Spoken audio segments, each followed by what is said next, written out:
Eis aqui o clímax da vida, da história de Abraão. O momento mais radical, mais crucial, dramático. Que provação é essa? Deus pôs Abraão à prova. Deus testou a Abraão. Ninguém, ao ser tentado, diga que foi tentado por Deus. Porque Deus não tenta ninguém. Quem tenta é o diabo. Porque tentação, o ato de tentar, é sempre um ato de tentar derrubar. O intento do inimigo é matar, roubar, destruir, é tentar para humilhar, é tentar para a desgraça, é tentar para a queda. Tentar, Deus não tenta. Quem tenta é o inimigo, é Satanás. Deus testa, Deus prova, e Ele permite, Ele nos coloca em situações de provação para o exercício da nossa fé, para o nosso crescimento e até mesmo para que venha se evidenciar qual é o caráter de nossa fé e de nossa confiança em Deus. Deus chamou a Abraão. Muitos e muitos anos atrás, antes disso, Deus chama a Abraão, Deus se revela a ele, fala com ele, e ao falar com Abraão, Deus diz para ele: saia da tua terra, da tua parentela, deixa tudo e vá para o lugar que eu vou te mostrar, vá para a terra de Canaã. Assim começa a história de Deus com Abraão, e a resposta de Abraão foi pronta, imediata. Ele obedeceu a Deus, deixou e foi para Canaã. Ele já foi chamado idoso, sua esposa também era idosa, ela era estéril. Abraão não tinha filhos, e Deus prometeu a Abraão que ele teria um filho, e que deste filho sua descendência seria muito abençoada, e viria a salvação, o Salvador. Um descendente de Abraão viria a ser o Redentor, e essa é uma promessa que aponta para Jesus Cristo. Então Deus havia chamado Abraão e prometido uma descendência abençoada, com um propósito missionário de ser uma descendência abençoadora. Eu te abençoarei, abençoarei a tua descendência. Deus prometeu o nascimento de um filho, mas passou uma década e nada de resposta. 2 décadas, nada dela engravidar. Promete e testa. Já o período longo, anos e anos, décadas se passando e sem resposta, já é um baita teste. Deus fala com você, você obedece, você vai na direção de Deus, e cadê a resposta de Deus? E você vai ficando cada vez mais velho. E se a esposa já era estéril, no vigor da sua saúde, na sua juventude, que dirá agora com o passar dos anos, décadas, tudo ficando cada vez mais complicado e difícil? Se já era impossível e já seria um milagre fora de série, extraordinário, que ela engravidasse imediatamente após a promessa, décadas se passaram e nada de gravidez. Mas o milagre aconteceu. Deus torna muitas vezes as coisas mais difíceis. A ressurreição de Lázaro é com 4 dias. Ele já cheira mal. Ou seja, para que não reste nenhuma sombra de dúvida que foi Deus, o ser máximo e todo-poderoso, Criador dos céus e da terra, quem operou. Não foi o acaso, não foi a medicina, não foi a ciência, não foi este, não foi aquele, foi Deus. Então, ele já havia passado nesse teste, ele já havia mantido sua fidelidade ao longo de todo esse período de espera. Agora nasceu Isaac, e muito tempo se passou. Isaac já é agora um adolescente quando entramos no capítulo 22. Depois destas coisas, o menino já é adolescente. Então, cumpriu-se a promessa de Deus, e louvado seja o Senhor, a história terminou bonita e tranquila. Mas temos algo muito inesperado. Deus deu a vida. Deus fez com que a mulher estéril se tornasse fértil, com que os idosos pudessem ser pais. Deus deu Isaac, Isaac crescia, e agora Deus chega e pede o Isaac. Isso é chocante para nós, chocante. Como assim, Deus? Isso é totalmente contraditório. O Senhor é o Deus da vida, o Senhor deu a vida, o Senhor deu Isaac, E agora o Senhor está pedindo que eu sacrifique o meu filho. Gente, alguém consegue entender isso aqui? Eu não entendo. Alguém me ajude. Você acha que o Abraão entendeu? Certamente não. Por que ele deu a vida? Por que ele fez aquele tremendo milagre? E por que agora que o menino cresce, que as promessas se cumpriram? A promessa não era em Isaac, será chamada a tua descendência. Mas como assim ele pede? Como é que vai ficar a história? Abraão não tinha uma resposta, ele não sabia como é que essa história ia terminar, mas ele sabia que Deus era fiel, ele sabia que Deus era poderoso até para ressuscitar. Diz o autor de Hebreus que o Abraão cria na fidelidade desse Deus que fez a promessa, e cria que seu filho poderia vir a ser ressuscitado. Olha o poder da fé. Uma passagem da Bíblia ajuda bastante, é um paralelo que a gente pode estabelecer com a poesia de Jó. Jó, a semelhança de Abraão, fiel, irrepreensível, homem de Deus, tanto um quanto o outro. Deus abençoa Jó, filhos, prosperidade, bênção. Abençoa Abraão, sim, bênção, graça, filho. E de repente, a prova de Jó. O diabo estava tentando para derrubar Jó, e Deus permitiu que essa tentação viesse a Jó para provar a Jó, para testar a Jó, para mostrar a fidelidade de Jó de uma maneira tremenda.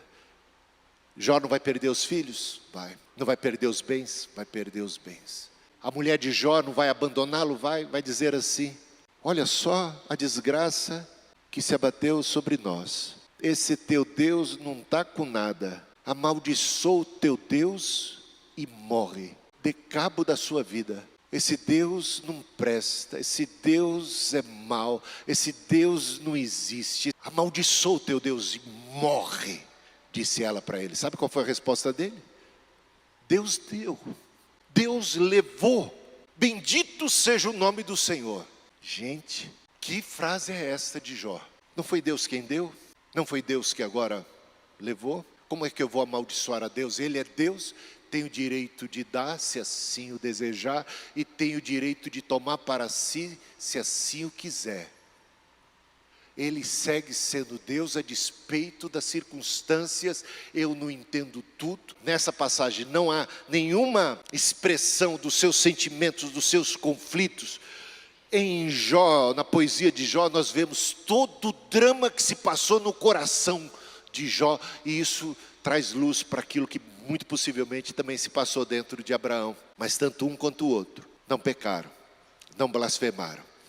Jó disse: eu sei que o meu Redentor vive, por fim se levantará. Eu sei que essa história não termina em tragédia. Eu sei que a história não termina em cruz, ao dia da ressurreição.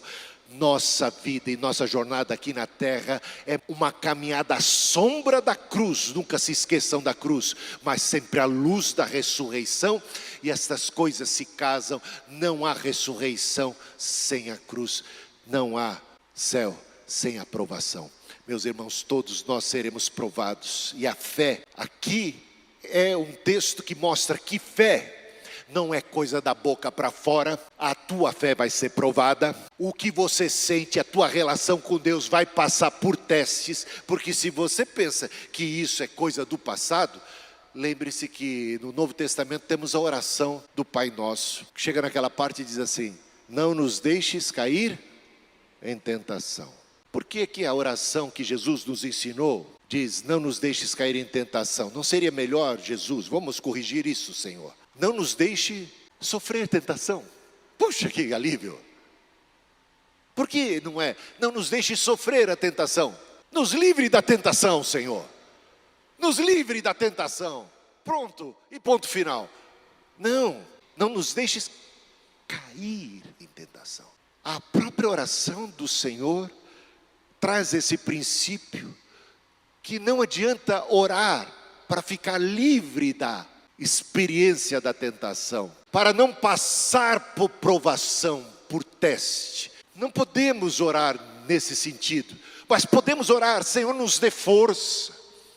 Assim como Jesus intercedeu por Pedro, quando Pedro seria tentado: eu roguei ao Pai por ti, para que a tua fé não desfalecesse.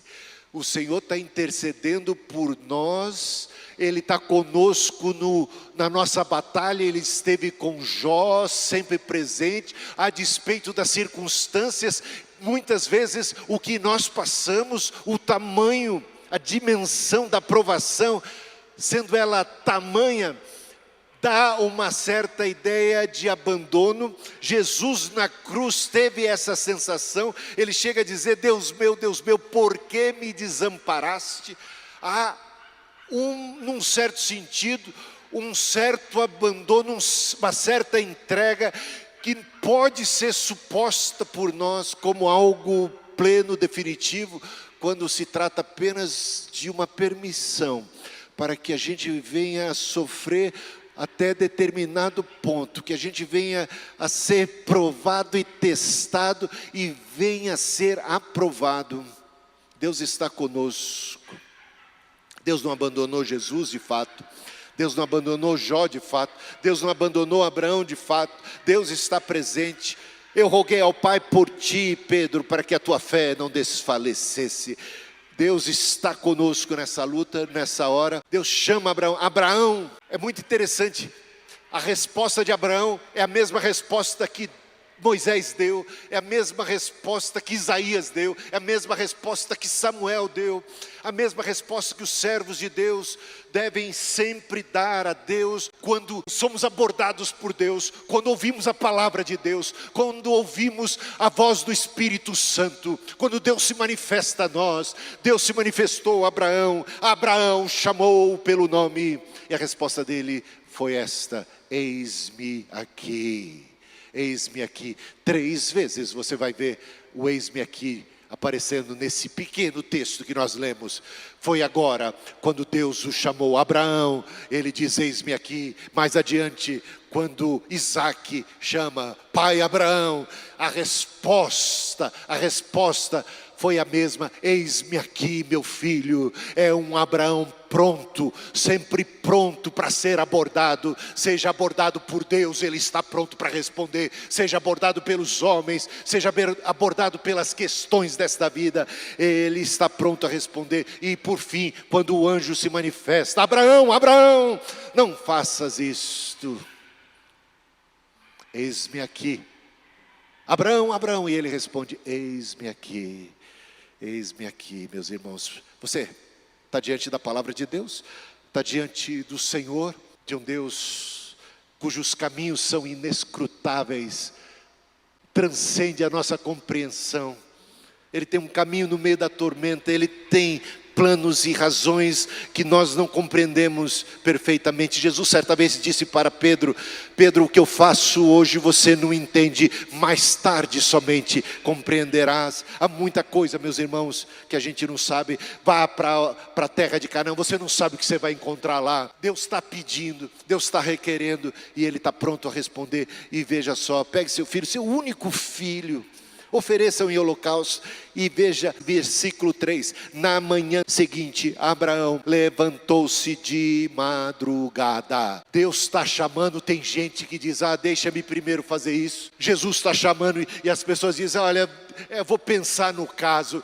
Não é assim que você lida com Deus. Assim você pode lidar com qualquer chamado desta vida, mas com Deus não. Se é Deus quem está falando, se é o Senhor quem está chamando, a nossa resposta precisa ser: eis-me aqui. E uma prontidão para obedecer, porque não se trata de opção, se trata de mandamento, e é Deus quem pede, é o Senhor quem está falando. E ele sabia muito bem que era o Senhor, ele conhecia a voz de Deus, e ele não titubeou. De madrugada, meus irmãos, prontamente, sem titubear, sem vacilar, ele respondeu positivamente, se levantou e foi. Agora a prova exige não apenas uma resposta pronta e imediata, mas também uma perseverança. Veja o versículo 4. No terceiro dia, você respondeu prontamente. Deus acabou de falar, a voz de Deus ainda está muito fresca nos seus ouvidos. Mas não basta sermos prontos, precisamos ser perseverantes, firmes, constantes, sempre abundantes na obra do Senhor. No terceiro dia, seguia ele firme no propósito de obedecer. Isso é muito importante. E ele diz para os seus servos: fiquem aqui, Eu e o rapaz iremos até lá. Depois de termos adorado, voltaremos. Está no plural? Voltaremos nós, eu e ele. Sabia que Deus era fiel e poderoso até mesmo para ressuscitar seu filho, fosse o caso do sacrifício ser realmente realizado. Aqui a gente vê Deus soberano e a gente vai ver Deus gracioso, Deus provedor. Voltaremos, os dois caminharam juntos, meus irmãos, juntos. Terceiro dia juntos, agora sozinhos juntos. E agora você, Abraão, vai ouvir a voz do seu filho. O seu filho respeitosamente, seu filho que te ama, você que ama tanto seu filho. Voltando, você está sentindo o cheiro do seu filho. Você tem a presença do seu filho, você pode tocar no seu filho. E você ouve a voz do seu filho dizendo: Pai Abraão. Parece que caiu a ficha para ele nesse momento. Eu estou vendo a lenha para o sacrifício, estou vendo também o cutelo, estou vendo aí a faca, mas cadê o cordeiro? Não está faltando alguma coisa? E agora vem a resposta de Abraão. Meus irmãos, eu não sei qual é a tua resposta na hora da provação, qual é a tua confiança em Deus na hora que tudo se levanta contra você. Eu sei qual foi a resposta de Abraão: o Senhor proverá. Tudo está conspirando contra, tudo são ventos contrários, é uma baita provação, e você é capaz de, no meio daquela tremenda provação, daquele tremendo teste, ter essa declaração de fé e de confiança na fidelidade do caráter, na promessa: o Senhor proverá para si, meu filho. Versículo 8. Deus proverá para si o cordeiro para o holocausto, meu filho. Deus proverá. Não sei o que vai acontecer a seguir, mas eu sei que Deus é fiel. E aí, quando chega no local, ele prepara tudo para o momento derradeiro. E quando ele levanta a mão para sacrificar o seu filho, uma voz do céu. O anjo chama Abraão. Abraão então é chamado 3 vezes. É chamado por Deus, é chamado pelo filho e é chamado agora pelo anjo, que em nome de Deus fala: Abraão, Abraão. E ele respondeu: eis-me aqui. Então o anjo lhe diz: não estenda a mão sobre o menino e não faça nada a ele, pois agora sei que você teme a Deus. Meus irmãos, quantas provações precisaremos passar para que fique patente e claro que nós tememos a Deus? Parece que no começo desse capítulo Deus ainda não sabia. Mas como assim Deus sabe todas as coisas, não é? Deus acima do tempo pode antever tudo, mas quando Ele antevê tudo, quando Ele vê tudo, Ele está vendo qual é a resposta, qual é a atitude de Abraão. O que Deus sabe, sabe porque assim o foi e assim aconteceu. Deus não sabe porque Ele está causando os atos de Abraão. Deus sabe porque Ele soberanamente antevê e tudo sabe, mas Ele só sabe porque naquele momento Abraão foi capaz de chegar até aquele ponto de fidelidade, de lealdade e de resposta a Deus. Agora sei que você teme a Deus, porque não me negou o seu filho, o seu único filho. Isso promoveu uma glória do nome de Deus. Isso envergonhou. Eu fico imaginando as apostas dos demônios. Abraão vai cair. Isso é demais. Jó vai falhar, não tem jeito. Teve gente que perdeu muito dinheiro lá no inferno, com essas jogatinas infernais. Abraão, eu estou muito invocado com esse negócio de jogo, né? Nunca vi tanto. Tem uma coisa absurda aqui acontecendo. Gente, isso é uma perdição. E adolescentes já sendo introduzidos nessa onda. Gente, fiquemos longe desses vícios, dessas coisas que desgraçam as vidas, as famílias e tudo mais. Isso é que o diabo faz, tentar a pessoa para destruir o ser humano. E a gente sabe que Deus não quer sacrifícios humanos. Deus não quer, Deus não pede isso, mas Ele dá. Ele nos amou tanto que Ele deu o seu único Filho, Jesus Cristo, para ser o nosso Salvador. Esse é o Cordeiro que o Senhor proveu. O Senhor proverá, Ele provê, e Ele proveu esse Cordeiro. E eu quero contar uma experiência particular. Porque eu disse para vocês que a gente é provado, que Deus dá e Deus pode tirar, e que o dever de todo ser humano é amar a Deus sobre todas as coisas. Deus me chamou, Deus me deu uma esposa. Eu entrei para o ministério, meus irmãos, numa época em que os pastores metodistas livres ganhavam muito mal. Meu sogro era pastor metodista livre, tinha 11 filhos, e eu via a situação difícil que eles passavam. Ele não tinha casa. A maior parte dos pastores que foram de tempo integral não tiveram condições de comprar uma casa, de ter. E eu sabia, quando eu tinha 21 anos de idade, era recém-casado, eu recebi o chamado para o ministério, ia fazer 4 anos de teologia, e fiz, estudando à noite, plantava já a primeira igreja, e eu tinha 3 empregos ainda, naquela época. Por que eu tinha 3? Porque eu ganhava mal em cada um deles, mas somado dava alguma coisa. Tinha construído a nossa casinha, tínhamos casado, para ser pastor. Eu sabia onde eu estava me metendo. Eu sabia que eu estava escolhendo um caminho de muita privação. E assim que fui formado, eu aceitei o desafio para ser pastor de tempo integral. Nos meus empregos, eu deixei todos eles, eu tinha plano de saúde. Fui para a igreja, não tinha plano de saúde. E a aprovação foi esse primeiro ano de pastor de tempo integral. O Samuel tinha crises, ele tinha 3 anos de idade, crises homéricas de bronquite, e nós não tínhamos plano de saúde.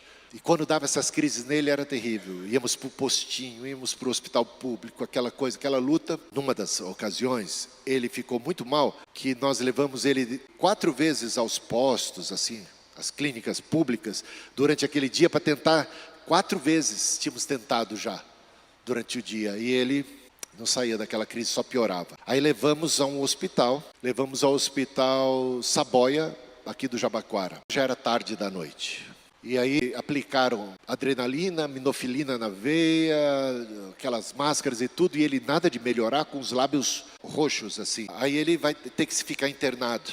Quando nós entramos na sala em que ele ficaria internado, que nós não poderíamos ficar juntos, filho de 3 anos, eu não sei quantos berços tinham ali naquela sala, parecia metade disso aqui, um bercinho atrás do outro, e a gente não pode ficar com o filho. Eu falei, mas aqui ele vai ficar meio perdido, será que tem médico e enfermeiro suficiente? A gente ficou num drama, não queríamos deixar o nosso filho lá. Não, a gente quer ficar com ele, não pode, vai ter que deixar, mas ele vai ficar aqui, ele está muito mal, está quase morrendo. Não, tem que ser desse jeito. Aí eu olhei para ela, nós conversamos, tomamos a atitude mais louca do mundo. Não recomendo isso para ninguém, não estou dizendo que minha atitude foi certa, acho que foi errada. Não sei se faria isso de novo, mas sei que foi assim.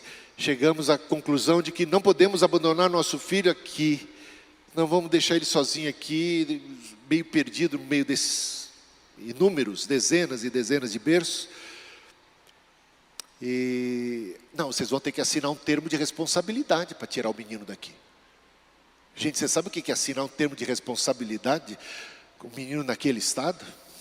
Pela madrugada, chorando quase. Chorando por dentro, assinamos, eu e ela. Cristina, muito mais doida que eu. Entramos no carro e fomos para casa. Meu pai. Naquele momento eu dirigia, o meu menino atrás, com a Cristina atrás, ali no banco de trás. Eu orei assim para Deus. Eu lembro como se fosse hoje, gente. Orei assim, eu chorava por dentro. Eu quase que clamava por dentro. Aí eu disse, Deus, foi o Senhor quem deu. Eu não tenho, o Senhor sabe, eu não tenho mais nada. Eu não tenho plano de saúde, eu não tenho mais nada. Eu não tenho mais onde recorrer. Eu só tenho o Senhor aqui na terra. Se o Senhor não curar, ele vai morrer. Se o Senhor quer levar, então o Senhor leva. E a minha atitude de coração era, eu vou aceitar a tua vontade. Não seja feita a minha, mas seja feita a tua vontade. Eu vou continuar te servindo. Eu podia ter continuado no emprego secular, eu teria plano de saúde, um tratamento melhor. Eu estou aqui, eu poderia estar até blasfemando, reclamando. O Senhor me abandonou, agora que eu deixei tudo, vim, fui te servir. E olha só a desgraça em que nós nos encontramos. Mas eu falei, Senhor, o Senhor deu. E se o Senhor levar, bendito seja o teu nome. E eu vou continuar te servindo. O Senhor é Deus, eu não entendo nada, não gosto nem um pouco do que está acontecendo. E ali orei, chegamos em casa, Botamos ele lá no bercinho e ficamos velando por ele. A noite toda. Ele dormiu no carro, chegou em casa dormindo, ainda com o lábio roxo. Dormiu, velamos aquela noite, praticamente não dormimos. No dia seguinte ele acordou bem. Nunca mais na vida, ele tinha isso quase todo mês. Vocês não sabem o que era depois dos 3 empregos, chegar em casa quase meia-noite, e a Cristina dizia assim: o menino está ruim, você tem que levar ele para o hospital. Isso a gente fazia com muita frequência. Nunca mais ele teve uma crise. Mas eu sei que eu fui provado ali. Eu fui provado já em muitas outras ocasiões. Eu sei que Deus é bom. Eu sei que Deus é fiel. Mas eu sei também que Deus exige de nós fidelidade, lealdade. Cuidado para não ter uma fé fumaça. Uma fé que se esvai diante das provações. Podemos e devemos continuar orando: não nos deixes, Senhor, cair em tentação. Livra-nos do mal, do intento do maligno, através dessas provações, dessas tentações, que é fazer com que a nossa fé venha desmoronar. Deus, Jesus, o Espírito Santo, estão aí do nosso lado para fortalecer a nossa fé, para que a nossa fé não venha a esmorecer. Esse texto revela quem Deus é: soberano, gracioso, provedor. Esta passagem revela quem Abraão é: um homem de fé e confiança firme e inabalável em Deus. Meus irmãos, entrega teu caminho ao Senhor, confia nele e Ele agirá. Ele agirá. Confia que o Senhor soberano agirá poderosamente, graciosamente. Ele tem um caminho no meio do temporal. Ele atuou poderosamente na vida de Jó, restaurando as coisas para Jó. Preservando aqui também um cordeiro para a preservação da vida de Isaac, e um cordeiro que é Jesus Cristo, Cordeiro de Deus, para a preservação da nossa alma, da nossa vida, do nosso futuro. Confia em Deus de todo o teu coração e não se estribe no seu próprio entendimento. Quem você pensa que é para questionar a Deus? Ainda que você não entenda, eu vou dizer uma coisa para você: confia, porque Ele é confiável. E aqueles que esperam no Senhor não serão de maneira alguma envergonhados. Não vão ficar na pior. Deus vai agir e age poderosamente.